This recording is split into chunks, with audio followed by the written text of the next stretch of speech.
আমাদের বাড়ির গেট, গেটটা দেখছি সকালে ঘুম থেকে উঠে ফিলার থেকে এটা হয়তো কেউ সাফল বন্য কিছু দিয়ে এটাকে আলাদা করে, তো তার মাথাতে ওইটা ঢুকে নিয়ে যে এটা মূর্তি ক্ষতি করার জন্য। তো এটা আমরা প্রতিনিয়ত সকালে ঘুম থেকে উঠে এটা আবার লাগিয়ে রাখতাম। তো আজকে আবার সকালে ঘুম থেকে উঠে সেম অবস্থায় দেখি এটা আবার আমি সেম অবস্থায় এটা আবার লাগিয়ে রাখি। তারপর কালকে তো আমি অন্য মূর্তি নিয়ে একটু ব্যস্ত ছিলাম, তো ওই আশ্রমের মূর্তিটা আমি লক্ষ্য করিনি বা দেখার সুযোগ পাইনি। তো আজকে যে সময় দেখায় আমি সামনে গেলাম, তো ওই সময় দেখলাম যে মূর্তির প্রত্যেকটা হাতে রশি কেটে মূর্তিটাকে ভেঙে দিয়েছে আর কি।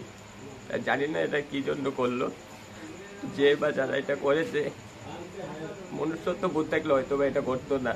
তো এটা একটু বিচারটা আমি তো চাইবো অবশ্যই, এত বড় করতে আমি তো এটা আশাই করিনি। ঈশ্বরের কাছেও এটা থাকবে যে উনি যেন একটু দেখেন এটা। কোনো ধরনের সন্দেহ বলতে আমার যে ব্যাকগ্রাউন্ডের মধ্যে যারা আছে তাদের সাথে আমার কোনো শত্রুতা আমি অন্য কিছু বা কিছু নেই। সবাই আমার যতটুকু ভালোবাসে এবং এক ডাকে সবাই আমার আদর করে। তো আমার মাথাতে এটা একটুকু আসেনি যে এই লোকটা আমার এসব কিছু করতে পারবে। এই মূর্তিটা কোন আশ্রমে ডেলিভারি হবে? এটা খোয়াই রামকৃষ্ণ আশ্রমে।